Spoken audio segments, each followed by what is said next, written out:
July ತಿಂಗಳಲ್ಲಿ ಉದ್ಯೋಗದ ವಿಚಾರಗಳಲ್ಲಿ ಏನಾದರೂ ಬದಲಾವಣೆ ವಿಶೇಷ ಏನೋ ತಗೊಳ್ಬೇಕಾದ್ರೆ ಎಚ್ಚರಿಕೆ ಅಥವಾ ಇತ್ಯಾದಿಗಳ ಬಗ್ಗೆ. ಯಾಕೆಂದ್ರೆ ನೋಡಿ, ಪ್ರತಿ ತಿಂಗಳಲ್ಲೂ ಸಹ ಪ್ರತಿಯೊಂದು ರಾಶಿಯಲ್ಲಿ ಯಾರಿಗಾರು ಸಹ ಅಕಸ್ಮಾತ್ ಕೆಲವಿಷ್ಟು ಆಲೋಚನೆಗಳು ಬರ್ಬೋದು. ಏನಪ್ಪಾ ಅಂತಂದ್ರೆ, ಒಂದು ಜಾಬ್ ಚೇಂಜ್ ಮಾಡೋಣ ಅನ್ನೋ ಆಪ್ಷನ್ ಬರ್ಬೋದು. ಈ ಜಾಬ್ ಚೇಂಜ್ ಮಾಡೋಣ, ನನಗೆ ಬೇಡ ಅಂತ. ಜುಲೈ ತಿಂಗಳು ನಿಮಗೆ ಜಾಬ್ ರಿಸೈನ್ ಮಾಡಲಿಕ್ಕೆ ಉತ್ತಮನೋ ಅಲ್ವೋ ಅನ್ನುವಂಥದ್ದು ನಿಮ್ಮ ರಾಶಿ ಪ್ರಕಾರ. ಅಥವಾ ಜುಲೈ ತಿಂಗಳಲ್ಲಿ ನೀವು ರಿಸೈನ್ ಮಾಡಬಹುದಾ, ಇನ್ನೊಂದು ಜಾಬ್ ಸಿಗುತ್ತಾ, ಏನು ಎತ್ತ, ಈ ಥರದ್ದೆಲ್ಲ ವಿಚಾರಗಳನ್ನು ತಿಳ್ಕೊಂಡ್ರೆ ನಿಮ್ಗೊಂದು ಸ್ವಲ್ಪ ಅನುಕೂಲ ಆಗುತ್ತೆ ಅಂತ. ಕೆಲವರು ಜಾಬ್ ರಿಸೈನ್ ಮಾಡಿಬಿಡ್ತಾರೆ, ಮುಂದೇನು ಎತ್ತ ಏನೂ ಇಲ್ಲ, ಕ್ವಶನ್ ಮಾರ್ಕ್ ಆಗಿದ್ದು ಬಿಡುತ್ತೆ. ಸೊ ಅದರಿಂದ ಆಮೇಲೆ ಯಾವುದೋ ಒಂದು ವೈಯಕ್ತಿಕ ಜಾತಕ ಕನ್ಸಲ್ಟೇಷನ್ ತೊಗೊಂತಾರೆ. ಗುರುಗಳೇ, ಜಾಬ್ ರಿಸೈನ್ ಮಾಡಿಬಿಟ್ಟಿದ್ದೀನಿ, ಈಗ ಏನು ಮಾಡಬೇಕು ಅಂತ ಗೊತ್ತಾಗ್ತಾ ಇಲ್ಲ ಗುರುಗಳೇ. ಸೊ ನನಗೆ ಎಲ್ಲೂ ಕಡೆ ಕೆಲಸ ಸಿಗ್ತಾ ಇಲ್ಲ, ನಾನು ಅನ್ಕೊಂಡ ಕಡೆ ಕೆಲಸ ಸಿಗ್ತಾ ಇಲ್ಲ, ಯಾವುದೋ ಫ್ರೆಂಡ್ ಕೆಲಸ ಕೊಡಿಸ್ತೀನಿ ಅಂದ ಸಿಗಲಿ, ಇವ ನೋಡ್ರೆ ಅವನು ಫೋನ್ ಎತ್ತಾ ಇಲ್ಲ, ಅಥವಾ ನಾನು ಏನೋ ಒಂದು ರೀಸನ್ ಅಪ್ಪ ಒಟ್ಟು ಆಗಲಿಲ್ಲ ಅಂತ ಆವಾಗ ಟೆನ್ಷನ್ ಮಾಡ್ಕೊಳ್ಳೋದು. ಸೊ ಆದ್ದರಿಂದ ನಿಮ್ಮ ರಾಶಿ ಪ್ರಕಾರ ನೀವು ಜಾಬ್ ರಿಸೈನ್ ಮಾಡಬಹುದಾ, ಮಾಡಬಾರ್ದಾ, ಪ್ರಮೋಷನ್ ಕೇಳಬಹುದಾ, ಕೇಳಬಾರ್ದಾ, ಟ್ರಾನ್ಸ್ಫರ್ ಕೇಳಬಹುದಾ, ಕೇಳಬಾರ್ದಾ, ಸ್ಯಾಲ್ರಿ ಹೈಕ್ ಸಿಗುತ್ತಾ, ಸಿಗಲ್ವಾ, ಅಥವಾ ಉದ್ಯೋಗದ ವಾತಾವರಣ ಆಫೀಸಲ್ಲಿ ನೆಮ್ಮದಿಯಾಗಿ ನಿಮ್ಮ ಕೆಲಸ ನೀವು ಮಾಡ್ಕೊಳ್ಬಹುದಾ, ಅಥವಾ ಉಗ್ರವಾಗಿರುತ್ತಾ ವಾತಾವರಣ, ಈ ತರಹದ ಕೆಲವಿಷ್ಟು ವಿಚಾರಗಳನ್ನು ನಿಮ್ಮ ರಾಶ್ಯಾಧಾರಿತವಾಗಿ ಕೂಡ ಒಂದು ಸ್ವಲ್ಪ ಹೊತ್ತು ಚರ್ಚೆ ಮಾಡೋಣ ಅಂತ ಹೇಳಿ. ಸೊ ದಯವಿಟ್ಟು ವಿಡಿಯೋನ ನೀವು ಲೈಕ್ ಮಾಡ್ಲಿಕ್ಕೆ ಮರಿಬೇಡಿ. ವಾಟ್ಸಪ್, ಫೇಸ್ಬುಕ್, ಮೆಸೆಂಜರ್, ಟೆಲಿಗ್ರಾಮ್ ಎಲ್ಲ ಕಡೆ ಸಾಮಾಜಿಕ ಜಾಲತಾಣಗಳಲ್ಲಿ ಈ ಪರ್ಟಿಕ್ಯುಲರ್ ವಿಡಿಯೋನ ಶೇರ್ ಮಾಡಲಿಕ್ಕೆ ಮರಿಬೇಡಿ. ಪ್ರತಿಯೊಬ್ಬರಿಗೂ ಸಹ ಈ ವಿಡಿಯೋ ಶೇರ್ ಆಗಲಿ. ಸೊ ಉದ್ಯೋಗ ಎಲ್ಲರೂ ಮಾಡ್ತಿರ್ತಾರಲ್ಲ, ಸ್ವಾಮಿ, ಚಿಕ್ಕದಾಗಲಿ ದೊಡ್ಡದಾಗಲಿ, ಅವರವರ ಉದ್ಯೋಗದ ವಿಚಾರಗಳು ಯಾವ ರೀತಿಯಲ್ಲಿ ಇರಲಿದೆ ಅನ್ನುವಂಥದ್ದನ್ನು ನೋಡ್ಕೊಳ್ಳೋಣ. ನೋಡಿ, ಬಹಳ ಪ್ರಮುಖವಾಗಿ ನೀವು ಪ್ರತಿಯೊಂದು ರಾಶಿಯವರು ನಿಮ್ಮ ರಾಶಿಗಿಂತ 10ನೇ ಮನೆಯ ಅಧಿಪತಿಯನ್ನು ಬಹಳ ಪ್ರಮುಖವಾಗಿ ಉದ್ಯೋಗಾದಿ ವಿಚಾರಗಳಲ್ಲಿ ನೋಡಬೇಕು.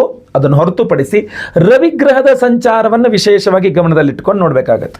ಇದು 2 ಪಾಯಿಂಟ್ಸ್ ಬಹಳ ಇಂಪಾರ್ಟೆಂಟ್ ಆಗಿ ನೋಡ್ಕೋಬೇಕು. ಯಾವುದೇ ರಾಶಿಯವರಾಗಿರಲಿ, ನಿಮ್ಮ ರಾಶಿಗಿಂತ 10ನೇ ಮನೆಯ ರಾಶಿಯ ಅಧಿಪತಿ, ಎರಡನೇದಾಗಿ ರವಿಗ್ರಹದ ಸಂಚಾರ. ಇದನ್ನು ಹೊರತುಪಡಿಸಿ ನಿಮ್ಮ ರಾಶಿಗಿಂತ 10ನೇ ರಾಶಿಯಲ್ಲಿ ಯಾವುದಾದ್ರು ಗ್ರಹ ಇದೆಯಾ, ಅಥವಾ ಆ ರಾಶಿಗೆ ಯಾವುದಾದ್ರು ಗ್ರಹದ ದೃಷ್ಟಿ ಇದೆಯಾ, ಈ ಥರ ಒಂದು ಸನ್ನಿವೇಶಗಳು ಬಹಳ, ಈ 3 ವಿಚಾರಗಳು ಬಹಳ ಇಂಪಾರ್ಟೆಂಟ್ ಆಗಿರುತ್ತೆ. ಅಂದರೆ ಜಾಬ್ ರಿಲೇಟೆಡ್ ಆಗಿ ನೋಡಬೇಕಾದ್ರೆ ನಂದು ಹೆಂಗಿರುತ್ತೆ ಇದು ಹೇಳ್ತಿರೋದು ನಿಮಗೆ ಪಾಠ ಮಾಡ್ದಂಗೆ ಇದೆ. ನಾನು ಜ್ಯೋತಿಷ್ಯ ಪಾಠ ಮಾಡ್ದಂಗೆ ಮಾಡ್ತಾ ಇದ್ದೀನಿ ನಿಮಗೆ. ತುಂಬ ಸಿಂಪಲ್ಲು. ಪ್ರತಿಯೊಂದು ರಾಶಿಯವರು ಅವರ ರಾಶಿಗಿಂತ 10ನೇ ಮನೆಯ ಅಧಿಪತಿ ಹಾಗೂ ರವಿಗ್ರಹ, ಮೂರನೇದಾಗಿ 10ನೇ ಮನೆಗೆ ಯಾವುದಾದ್ರು ಗ್ರಹಗಳ ದೃಷ್ಟಿ, ಅಥವಾ 10ನೇ ಮನೆಯಲ್ಲಿ ಯಾವ್ದಾದ್ರು ಗ್ರಹ ಇದೆಯಾ, ಈ ಥರ 10ನೇ ಮನೆಯ ಮೇಲೆ ಬೇರೆ ಗ್ರಹಗಳ ದೃಷ್ಟಿ, ಇದನ್ನೆಲ್ಲ ಇಂಪಾರ್ಟೆಂಟ್ ಆಗಿ ನೋಡಿಕೊಂಡ್ರೆ ಆ ಪರ್ಟಿಕ್ಯುಲರ್ ತಿಂಗಳು, ಜುಲೈ ತಿಂಗಳು ಅಂತಂದ್ರೆ ಜುಲೈ ತಿಂಗಳಲ್ಲಿ ಹೆಂಗಿರುತ್ತೆ ಉದ್ಯೋಗ, ನಾನು ರಿಸೈನ್ ಮಾಡ್ಬೋದಾ, ಮಾಡಬಾರ್ದು, ಇದಿಷ್ಟು ಕೆಲವಿಷ್ಟು ಇಂಪಾರ್ಟೆಂಟ್ ಆಗಿರುತ್ತೆ.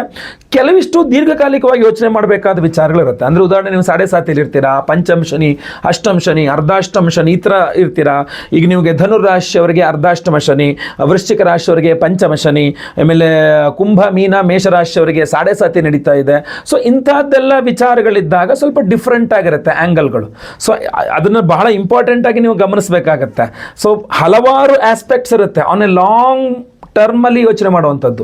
ನಾನೀಗ ಬರೀ ಜುಲೈ ತಿಂಗಳ ವಿಚಾರಗಳನ್ನು ದೃಷ್ಟಿಯಲ್ಲಿ ಇಟ್ಕೊಂಡು ಜುಲೈ ತಿಂಗಳ ಗ್ರಹಸ್ಥಿತಿಗಳನ್ನ, ಅದರಲ್ಲಿ ದೀರ್ಘಕಾಲಿಕವಾದನ್ನು ಮಾತಾಡ್ತೇನೆ, ಬಟ್ ಹಾಗೆ ವಿಶೇಷವಾಗಿ ತಿಳಿಸ್ತಾ ಇದ್ದೇನೆ. ಸೊ ನೀವು ಯಾವ ರಾಶಿಯವರು ಅನ್ನೋದ್ರ ಮೇಲೆ ಜುಲೈ ತಿಂಗಳಲ್ಲಿ ನೀವು ಕೆಲಸ ಏನು ಅನ್ನುವಂಥದ್ದು ನೋಡಬೇಕು. ಕುಂಭರಾಶಿಯವ್ರಿಗೆ ಬಂದ ತಕ್ಷಣ ಸಿನಾರಿಯೋ ಮತ್ತೆ ಚೇಂಜ್ ಆಗಿಬಿಡುತ್ತೆ.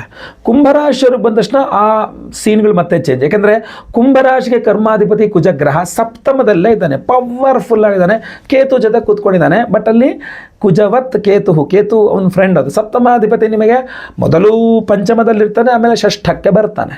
ಸೊ ಏನಾಗ್ಬಿಡುತ್ತೆ ಅಂದರೆ ಕುಂಭರಾಶಿಯವರಿಗೆ ತಿವಿದು ಕರ್ಕೊಂಡು ಹೋಗ್ತಾರೆ ಕೆಲಸಕ್ಕೆ. ನಿಮ್ಮನ್ನು ಕೂತ್ಕೊಳ್ಳೋಕ್ಕೆ ಬಿಡಲ್ಲ ಮನೇಲಿ.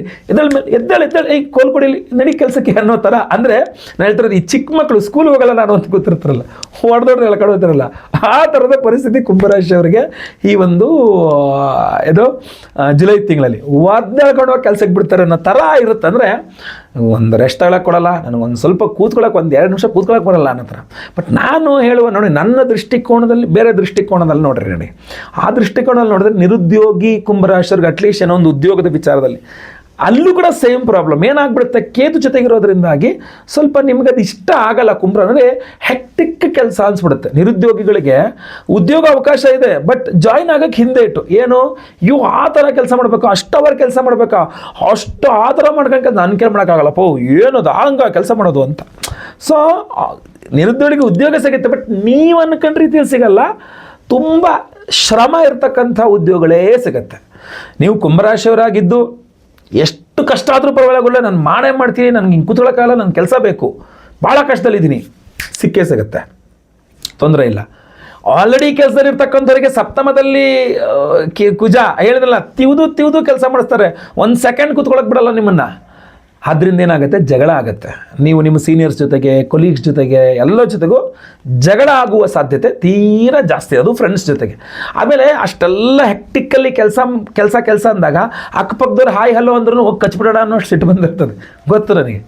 ಏನು ಮಾಡೋಕ್ಕಾಗತ್ತೆ, ಈ ತಿಂಗಳು ನಿಮಗೆ ಹಂಗಿದೆ, ನಿಮ್ಮ ಮನೆ ಬರ ಹಂಗಿದೆ. ಆ ಜುಲೈ ತಿಂಗಳಲ್ಲಿ ತಿವಿದು ಕೆಲಸ ಮಾಡಿಸ್ಕೊಳ್ಳೋ ಥರ ಇದೆ. ಅದನ್ನು ಅನ್ಅವಾಯ್ಡಬಲ್ ಕಂಡೀಷನ್ಸ್ ಅಂತ ಕಂಡು ಬರ್ತಾ ಇದೆ.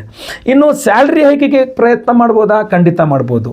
ಟ್ರಾನ್ಸ್ಫರಿಗೆ ಪ್ರಯತ್ನ ಮಾಡ್ಬೋದಾ? ಸಾಧ್ಯತೆಗಳು ಸ್ವಲ್ಪ ಕಮ್ಮಿ. ಅಂದರೆ ಟ್ರಾನ್ಸ್ಫರ್ಗೆ ಒಂದು ಕ್ಲಾಸ್ ಇಟ್ಬಿಡ್ತಾರೆ, ನೋಡಪ್ಪ ಇದಿಷ್ಟು ಮಾಡು, ನಿಂಗೆ ಟ್ರಾನ್ಸ್ಫರ್ ಮಾಡಿಕೊಡ್ತೀನಿ ಅಂತ.